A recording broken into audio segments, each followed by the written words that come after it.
Bonsoir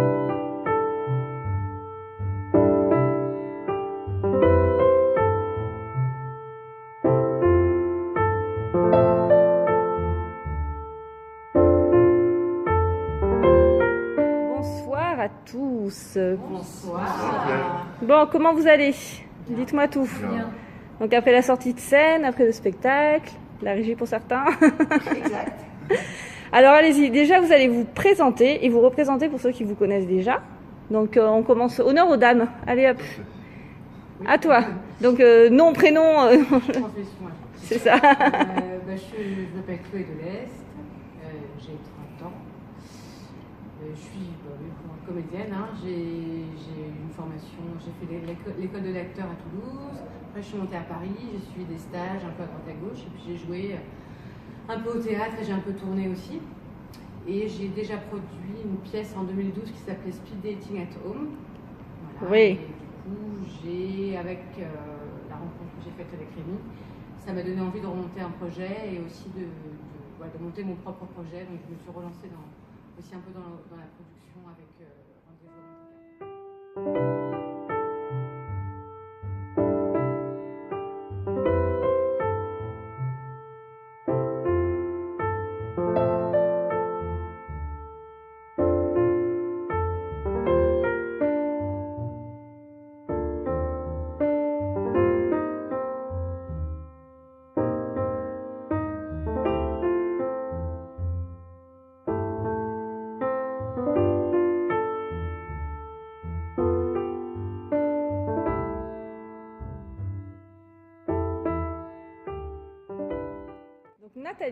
Nathalie Charan, voilà.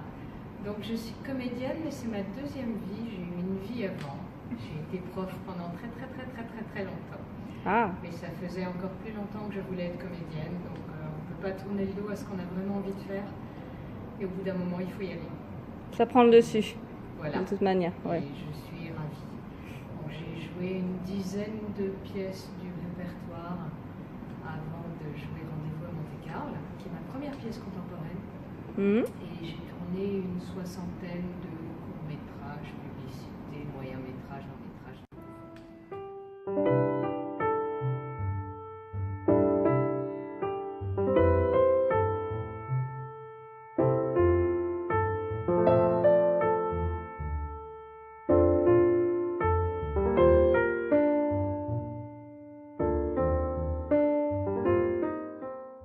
Et puis là, le seul homme qui est là, bah oui, sur scène, là, on fait des artistes sur scène. Moi, c'est Rémi. On va pas se plaindre, hein. Ah non, non, pour ça, non.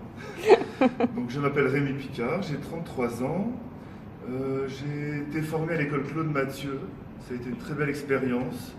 Et j'ai plus un parcours dans le théâtre et plus justement des pièces classiques comme Marie Tudor de Victor Hugo, ou Il ne faut jurer de rien. Voilà. Et c'est aussi ça qui m'a motivé sur ce projet de Rendez-vous à Monte-Carlo, c'est d'aborder le répertoire contemporain et du coup trouver un jeu différent et donc éprouver ce que ça pouvait donner donc, dans un répertoire contemporain en se parlant comme dans la vie de tous les jours.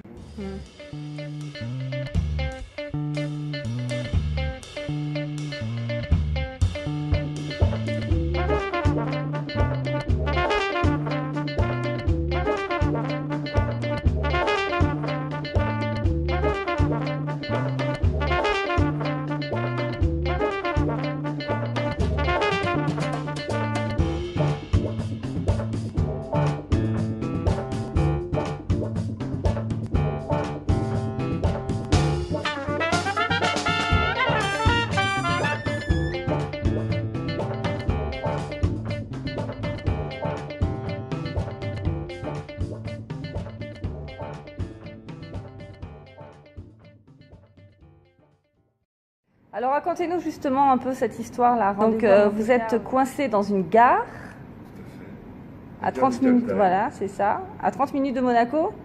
C'est ça. Donc c'est ce qu'on apprend. Donc c'est pas à côté non plus, surtout qu'il est tard. Racontez-nous un petit peu là, qu'est-ce qui se passe? Comment tu te retrouves toi dans cette gare, justement? Moi j'ai fait mon stage, je suis professeure de mathématiques et je fais des stages à Monaco l'été. Et donc j'attends mon train pour rentrer à Paris. Le train n'arrive pas et je fais la rencontre de ce jeune comédien un peu farfelu. Ce jeune comédien et auteur Pierre. Aux allures saltimbanque, c'est ça? Voilà, c'est ça. Et lui, il est venu à Monaco, comme je dis au début, pour signer le contrat de ma nouvelle pièce. Et comme Virginie, j'attends le train pour rentrer à Paris. Donc il va falloir faire connaissance. Pas le choix quand on est tout seul dans une gare comme ça, aussi tard. C'est vrai que moi, mon personnage est un peu réticent. Si elle poussait là, voilà, si elle avait pu ne pas du tout parler, je pense que ce serait peut-être pas mal pour elle. Mais du coup, il regarde la conversation, puis elle se prend en jeu et au fur et à mesure, le fil se tend et ils font rencontre un peu malgré eux.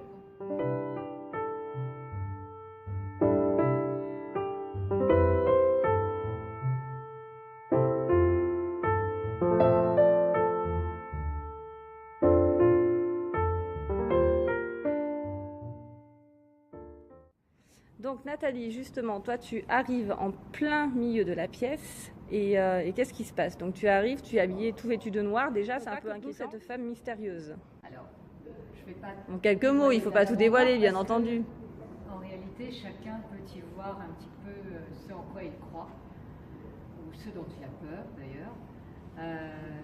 Il est certain qu'extérieurement, il y a des signes qu'elle n'est ni d'ici ni de maintenant. La robe qu'elle porte, par exemple, si j'analyse bien sa forme, c'est une robe avant-guerre. Et les bottines aussi, avec les talons bottiers, Voilà, les talons bobines. Voilà, donc oui, ça semblerait nous renvoyer soit au début du XXe, soit au XIXe siècle. La valise aussi est assez particulière. C'est pas ce qu'il y a dedans.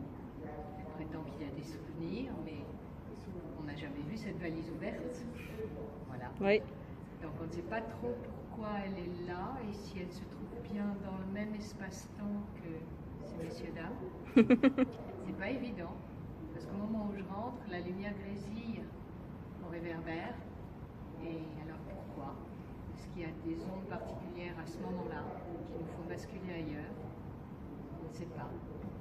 Mystère, ça il faut le découvrir en venant voir la pièce, voilà. C'est ça, exactement. Claudie, oui. Tu es à la mise en scène. Je suis à la mise en scène. Alors, à rappeler que la pièce est d'Éric Sautoni. Absolument, éditée à l'Œil du Prince. Oui. Librairie théâtrale, la fameuse librairie théâtrale, rue de Marivaux à Paris, pour tous les amateurs de théâtre. Et je connaissais Éric avant qu'on commence ce travail de mise en scène. Et puis, je représente l'autre part production, la compagnie Langeron. Oui. C'est un joli nom d'ailleurs. Merci. Merci. Et donc voilà, les comédiens ont déjà raconté un peu les choses. On est dans un dispositif très sobre pour pouvoir jouer partout où le cœur nous en dit. Donc justement, c'est vraiment un parti pris. Oui, absolument. D'accord. Absolument. D'accord. Oui, c'était aussi un moyen de solliciter l'imaginaire du spectateur. Ce qui, dans ce cas de figure, me paraît vraiment très important. Oui, d'accord. Ouais. Comment ça s'est passé le déroulement pour travailler avec, en travaillant avec des comédiens et tout? En réalité, il ne faut pas trop travailler avec l'auteur. C'est-à-dire qu'il faut échanger beaucoup avec lui pour comprendre quelles étaient ses motivations et ce que lui a envie de son état d'esprit. Et... ce qu'a priori, on peut faire rien qu'en étudiant le texte avec un peu de sérieux. Et ensuite, tu as une lecture personnelle des œuvres et tu essaies d'aller ce vers quoi on a voulu. Oui. Tu vois ce que je veux dire? Par exemple, sur La Dame en Noir, l'auteur disait qu'on peut ou pas le faire jouer par quelqu'un en scène. Il suggère l'idée qu'il puisse y avoir une voix off. C'est un enregistrement qu'on entend. Et pour moi, c'était impossible, par exemple. Oui. Parce que j'avais envie de raconter des choses, j'avais envie d'interroger le spectateur sur cette présence-là. Et ça n'aurait pas été possible avec une voix off. Et puis ça m'arrange, tu sais. C'est le statut d'intermittent qui parle. Pour moi, La Dame en Noir, par exemple, c'était incontournable. C'était un pivot majeur. Ouais. Ça aurait pas été aussi mystique, justement aussi mystérieux. Oui, et puis elle vient d'où, la voix, enfin tu vois, d'un coup ça fait... Non, ça m'intéressait plutôt de voir, voilà, d'essayer de traiter ça, y compris sur le plan énergétique, tu vois, avec les éclairages, des choses comme ça. Quand tu as pris connaissance de la pièce, est-ce que tu as vu de suite la mise en scène ou est-ce qu'il y a eu vraiment eu du coup un travail? Qu'est-ce qui t'a donné envie de faire la mise en scène de cette pièce-là?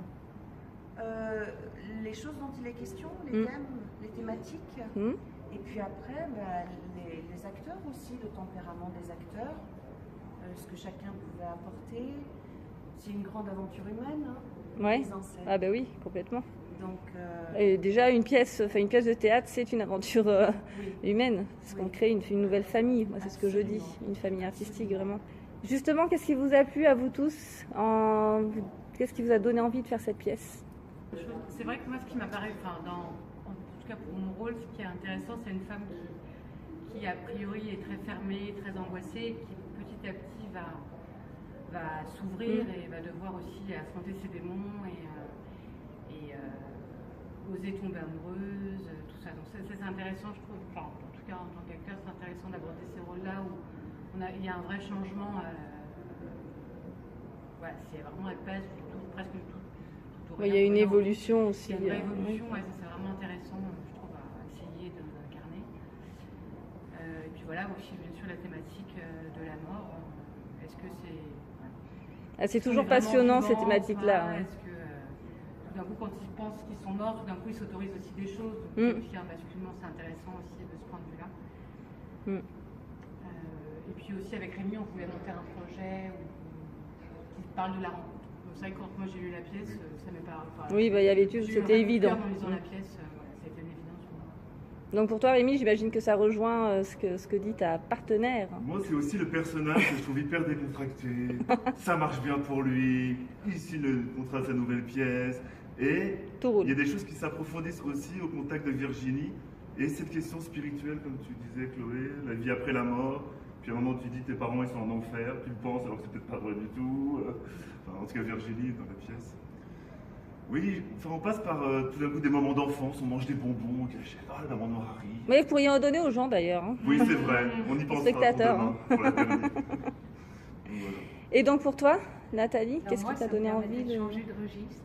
Oui, donc c'est ce que tu disais. De personnage, parce que on me donne souvent des rôles de femmes assez autoritaires ou de femmes aristocratiques, de reines même parfois, et de femmes dominatrices aussi. Et là, ça me permettait d'avoir un personnage qui n'était pas totalement ancré dans le réel, d'abord,